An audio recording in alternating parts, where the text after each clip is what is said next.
good evening. My name is Wallace Gator Bradley, and I have a special guest with me today, and it's Carolyn Rush, right? Ruff, Ruff. R-U-F-F. Okay, Carolyn Ruff. It's a sister I met during a combined protest about Laquan McDonald and Van Dyke, and talking about fairness with freeing Larry Hoover. And before I get into it, let me know I'm Wallace Gator Bradley. I'm the host of the Bradley Report. And I'm also the president of United Peace, Inc. And for those of you that don't know, everything that's being put together for this show was done by the producer and the director of this show, none other than my wife. That's Terry Marsh Bradley, and she's also the chairman of United in Peace, Inc. Got a short time, got a short span, but it's so much that has been happening. We're going to talk about going to Springfield, where Chance and Common is a part of this group, and I'm a part of the group, okay, by me being a former felon. And I understand the importance of parole. They're trying to push a law to get parole back with the state of Illinois. If you didn't know, they don't have parole anymore. So there needs to be a law that's being pushed. I believe it's Senate Bill 2333. We're going to talk about the importance of people finding out what can be done to turn the tide against senseless violence, okay? Dealing with the record companies, the live streamers, the radio stations constantly pushing the violence narrative instead of pushing songs like Murder to Excellence by Jay-Z and Kanye West, trying to stop senseless black-on-black violence. Okay, we got some other issues that we're going to discuss. We're going to show them. And if time permit, I'm going to show you the interview that I did with Madam President of the Cook County Board, Tony Pratt-Winkle. So without further ado, something that's very important. I got to make sure I let you know that it's the young man by the name of Omari that's making sure everything get done proper and in order. So, Brother Omari, let's go to work. No, just go with that. Okay. I got a story that I have up there. I think I emailed it to you. And it's the story dealing with Rahm. It's where they try to get Rahm before the Senate to become an ambassador. And we want to talk about that. But while we getting everything else in position, Carolyn, Yes. could you tell my viewing audience who y'all, what you doing? I know you just got back in from Georgia. Yes. Okay. Yes. So could you share that with my audience? Yes, thank you, and thank you for having me. Okay. Yes, I am Carolyn Ruff. You probably have seen me be in the community as an activist and a servant to the community and across the country. The name of my organization is Black Lives Matter, Women of Faith. And what we do, we stand with families that their loved ones have been killed by the police. I just got back from Georgia, Brunswick, Georgia. I just got back from Brunswick, Georgia to fight to get justice for Ahmaud Arbery. He was killed by a police Right. In 2020. Right. Is that the young man that they 3 guys was involved in the killing of him? That is correct. And they indicted them? Yes. Right, yes. okay, I'm sorry. Okay, Yes. go ahead, okay. So right now they're picking the jurors. You know, Okay. I think they're having a hard time doing that. You know, it's such a small town. Right. You know, so they thought that it was going to take a week to pick, I think, 16 jurors or whatever. Right. But it seems like it's taking longer. You know, but we're fighting to get justice. Okay. To get accountability for Ahmaud Arbery. Okay. And I tell people that we really don't get justice when these KKK cops are convicted, because we have so many out there that have not gotten justice or Right. you know, or accountability. But you know, one of the things is, and I agree with you, but we got to pay attention to those that are now getting convicted. Exactly. You know what I mean? Okay, and that's the turning of the tide by the grace of God, in my opinion. Yes, you yes. know what I mean? Yes. And I got this story I want to pull up right now because it's gonna lead into what we was talking about with the Laquan McDonald. Oh, okay. Okay. Laquan McDonald's relative blasted for supporting Rahm Emanuel's ambassador nomination. That story is so key because people are shocked that I believe that's the Reverend Marvin. Yes. Reverend Marvin. Hunter. Reverend Marvin Hunter. Yeah, Reverend Marvin Hunter Yes. is the great uncle The great of Laquan. The great uncle. The great uncle Yes. for Laquan McDonald. And the brother Calloway, he's the one that had William the protest. Calloway. William Calloway. He was the one that put the protest together. Along with around Brandon with the William. right, Freelance. right, Free Larry Hoover. Right, that's That's why right. where I met you at. Yes, yes. And it's up to the Senate to make the decision if they're going to confirm him. And I understand the people I saw all in the media where they feel like he lied before the Senate about talking about Ron, about the things that he did with the cover up of Laquan McDonald. That's right. But you were at a Press conference. press conference. Yes. Could you elaborate on that? Thursday, of course, we didn't that last celebrate, week? but Wednesday it was the 7th anniversary of Laquan McDonald's murder by Jason Van Dyke, and then the next day his great uncle, decided to have a press conference to explain the reason why he forgave Rahm Emanuel. And so before the press conference started, he came out of his office. He greeted me with a smile, you know, because I had attended that church before, Right. made donations and whatnot. And he greeted me with a smile. And then he quickly turned around and saw the poster that I took. That's a picture. Yeah, Explain the that picture. poster. You Well, have it on you? I didn't You bring don't it have, oh, you with didn't bring me. okay. It's But on on my the phone. poster, it got a picture of It has a picture of Rahm Emanuel, Right. 16 shots in a cover-up. okay. And it has a picture of Jason Van Dyke. Right. Yes. And of course, Laquan McDonald. Right. Yes.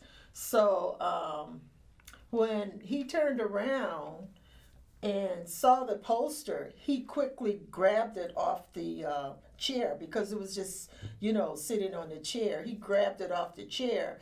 And I said, "Would you please give me my poster back?" And he kept walking. He just kept walking. He's like, "We're not protesting in here." I'm like, I didn't even come to protest. I came to listen to what he had to say and maybe support it. You know what Right. I'm saying? So he didn't really give me a chance to explain myself and why I was there or whatever. So he just kept walking with my poster on this side, and he's pushing me back like Right. this. So the thing is, he pretty much, or his security or whatever it is, And his felt that security. you was a threat Yes. And then they, you had to file a complaint with the police against. Yes, I did. What happened was that he turned. Reverend Marvin Hunter gave the poster to the security, and the security was pushing me out the door backwards until he pushed me on the ground. And the poster went one way, I went one way, and my mask went the other way. Now, the police were arriving at that time. They didn't see when he pushed me out or whatever, but I was still on the ground. I don't know if you know Eric Johnson from Crusaders. Newspaper. Yes, Yeah. he was there. He was inside. He saw what happened to me in the inside, what Reverend Hunter did to me in the inside. But he didn't see when his security guard pushed me on the ground. Right. But I scarred. Well, you can see it's healing now, but this is all scarred up. My back end is very, very sore right now. I'm taking painkillers, because I wouldn't be able to sit if it wasn't for the painkillers, But the thing is this.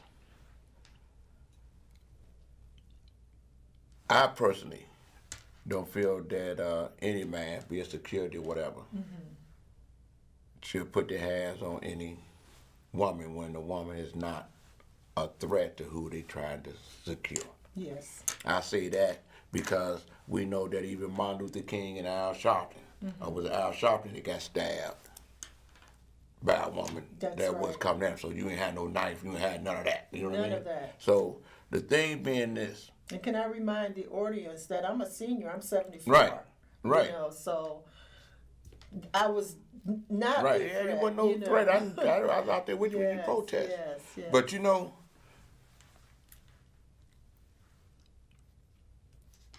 everybody have a right to say and feel what they want to do. There's a lot of people that call me and said that they mad at Callaway and that the family may be mad at Callaway. And like I tell them, I'm not in that fight. That's right. They didn't want me to stand with Callaway when we had a mutual protest. Okay. You know what I mean? Yes. I didn't feel that, for the viewers that don't know, Van Dyke's about to be released. I believe next year, if I'm not mistaken. February, yes. Okay? And the protest that me and Callaway came together on was that he felt like the federal government should charge Van Dyke for civil rights violations. That's right. And felt like Van Dyke should be in the federal institution and Larry should be free in the name of fairness. That's right. And I know the Reverend, I know Callaway was instrumental in them releasing the tape. Everyone was fighting together. And that's how Van Dyke got charged and got convicted.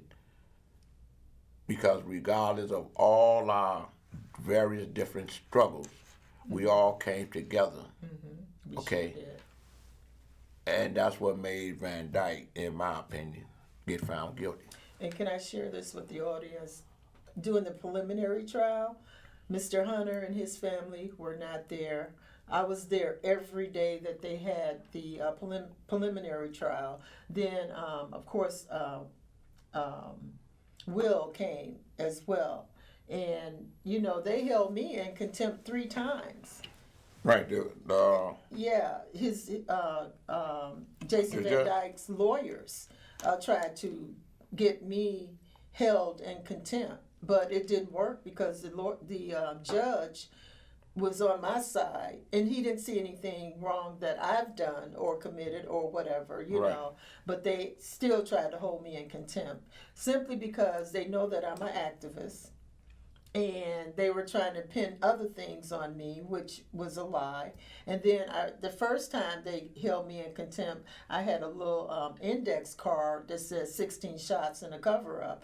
And Jason Van Dyke's lawyers saw the index card. So the bailer, she came and took me back in front of the judge, and he talked to me and said that be careful and don't do that again, because you wouldn't want them to do that to you or whatever. And I really respected that. You know what I'm saying? And then every time they would have his trial, I would be there.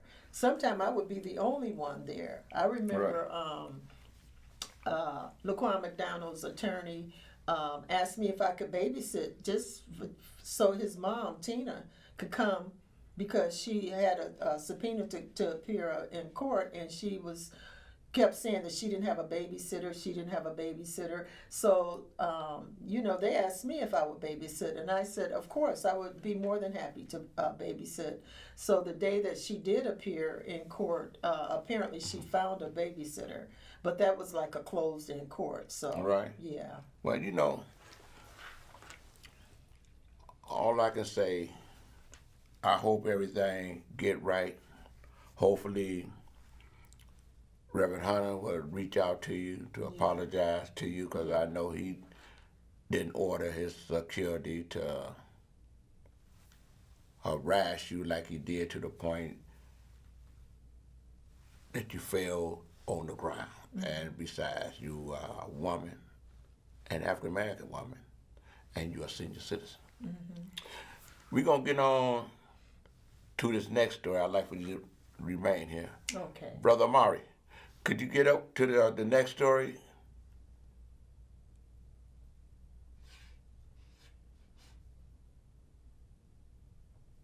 It's not on screen.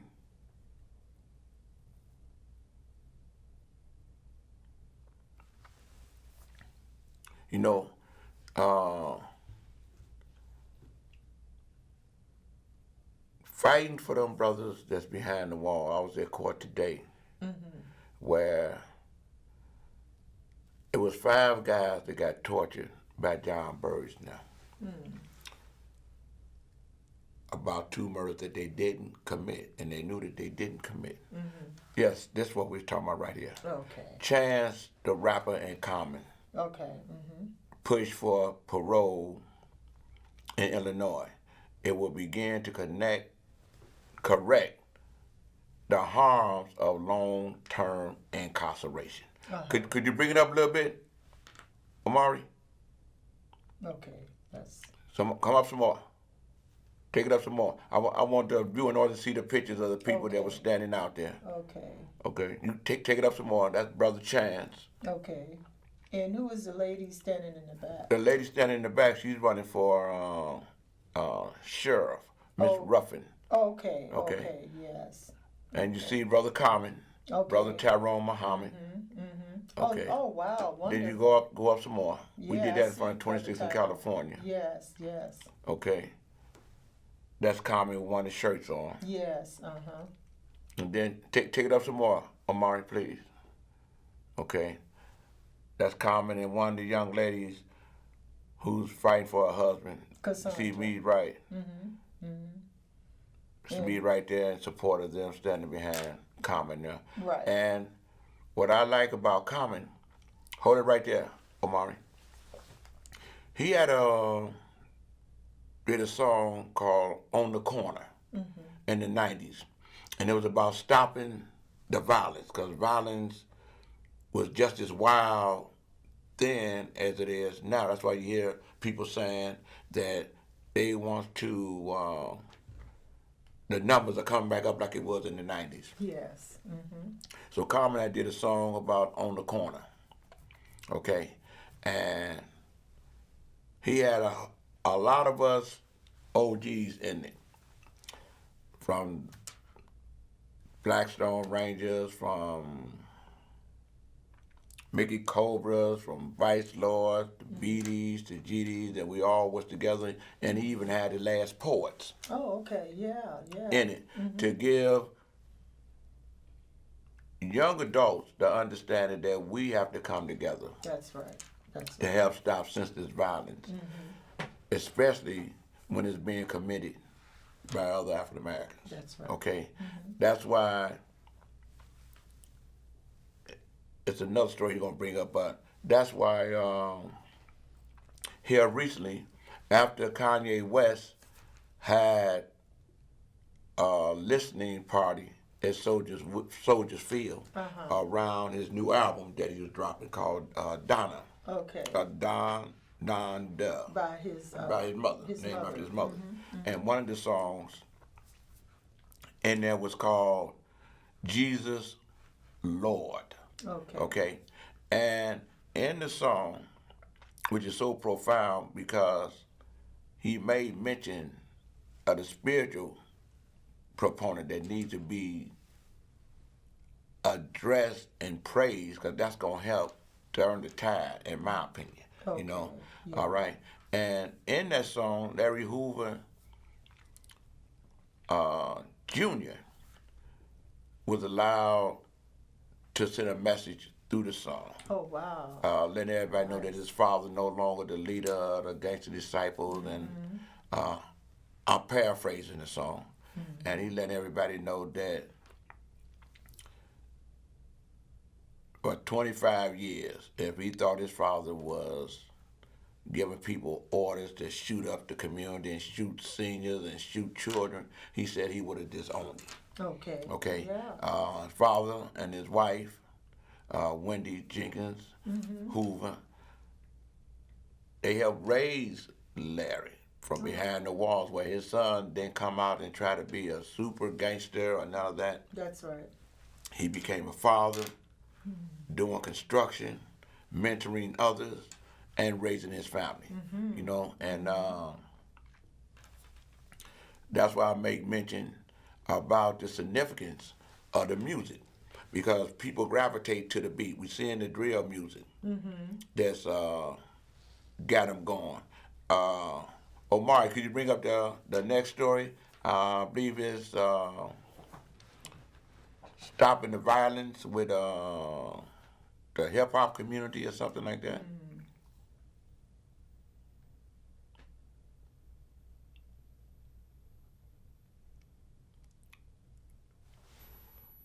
Yes, sir. Thank you. It says Chicago rap and hip hop, Okay. fairly or unfairly, has a reputation, but its connection to violence is far from certain. What it's saying, you probably saw on the news where this young brother got killed called FBG Duck, got shot on Rush Street. Was that the rapper? Or? Yeah, that was the rapper. Okay. Okay, and it said they arrested 5 guys allegedly for being responsible. Yeah. And they were friends and members of another Gang. rapper, Okay. Lil Durk or whatever it is, or the gang called the Old Block. Yeah. Say it was BDGs. But in this story here, could you put it up some, Brother Omari?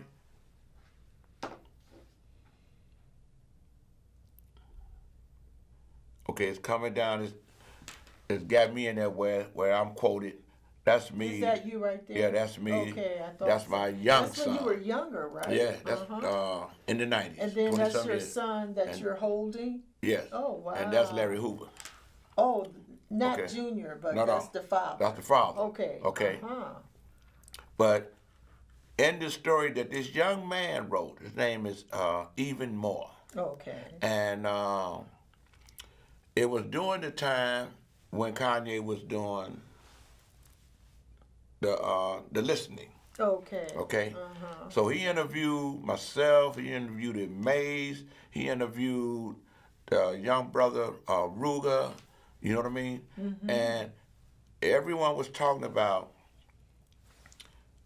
it takes all of us to help turn the tide of this violence, including the radio stations, the streaming companies that be pushing the music, okay, showing the violence. Yeah. I didn't realize how intense it was until they arrested the alleged suspects that was responsible for killing FBG Duck. And I've been seeing the videos, and I saw on the news and on the different YouTube platforms that's telling the story, showing how the violence is. I'm gonna kill you when I see you, but they doing all this. Yeah. And they show when the alleged 5 guys that they arrested, they showed how they was at war and how the gang banging that's happening out there, it's not over drug turf, it's not over any of that. Yeah. And so everyone realized they got to come together. Even the parents That's right. have to let their children know, because I'll be pushing this thing called the code. It's zero tolerance of senseless shootings, senseless violence, shootings, and killings. Zero tolerance for the abuse of women and children. Zero tolerance for the abuse and the robbery of elders and seniors. Okay. We can't tolerate that. And it starts that's adding morality That's right. to the purpose for us to love one another. That's right. And it ain't so much, like I was sharing with you at the protest, it ain't so much us being mad, and we supposed to be mad when a police officer kill innocent black people. That's right. Men, women, Just like children. Adam Toledo, Right. 13-year-old 13, kid. right. Yeah. You know what I mean? And I'm advocating for that as well. I know, that's what I'm saying. That's important. But that's why I was sharing with you. It's important for us to deal with ending senseless violence, Yeah. shootings and killings in its totality. So that we have that same energy when a police officer, because of misconduct, That's right. murder an African American man, Yes. woman, child, you know what I mean? I hear you. Yes. Or a Hispanic man, woman, and child, or a white man and woman and child, or Asian, you right. name it. That's right. If we come with it in its totality to end it, then everybody would understand it. That's right. So it's more mass shootings in our community That's right. of African Americans, men, women, and children, Than it is in the brown community. than there's the brown community That's right. Yeah. or any community. Yeah. But yeah. the thing is this, what's perplexing is that violence is being done by other African Americans. Yeah. It ain't being done by white police. Right. That's Mass right. shooting, you know what I That's mean? Right. So yes, I do. we got to, when I see a mother That's right. that's understanding the code, I read in the paper and I saw on the news where this guy's in the car with his mother. And he shoot and kill a guy. Oh, And his wow. mother shocked. Wow. First off, Who? I'm finna see, man, I felt I didn't know that you was doing this, or you do this in front of me and you bring me into this, and I drive this car, suppose someone see me and just shoot up the car, or see the car parked in front of the house and shoot up the house. Is that the lady that turned her son in? Yes, turned her son in. Yes, I read that. Right, you follow what I'm saying? I follow Okay, you, yeah. because she realized, Yep. let's stop retaliation now. I had nothing to do with this. That's right. He did it. Come get him, so that the victim's family will understand that vengeance belongs to God. That's right. He got caught. That's right. My brother got killed. Shot in the back by someone he thought was his friend. Oh, wow. And the guy, Leslie, called 911. And whatever plan he may have had in his mind to tell the individual when they get there. So when the paramedics get there, the police get there, they go in, they see my brother was still alive. And as they brought him out, my brother was able to say, hey, this man shot me in my back. You follow what I'm saying? Yes. Okay, yes, so yes. he ended up getting arrested. Because if he was a suspect, here's the victim laying down saying, this the guy that shot me. He was still alive. He get to the hospital, they go through surgery, and he died. It's sad. It's Sad. really sad. Yeah. But Suffice to say, when the police take him to the police station, they couldn't find the gun. He didn't call me, dial 911. He didn't say he was responsible for the shooting. I got 1 minute, I got to get up out of here. But let me go to say that business belongs to God. That's right. That's right. I'm glad that you came, Thank you for having me. okay? And I want to say to my viewing audience, we all got to take a part in this. Love one another. That's right. Listen to one another. And I want to say that keep God first. Get your booster shot. If you're already vaccinated, That's right. get vaccinated. Especially if you want to keep your job and wear your mask. And I'm going to say to God be the glory and thank you. Thank you. Thank you so very Carolyn? much. Yes. Peace out. Ruff. Thank you. Thank you. To God be the glory. That's our story. Peace out. Peace out. Wear that mask. Thank you so very much.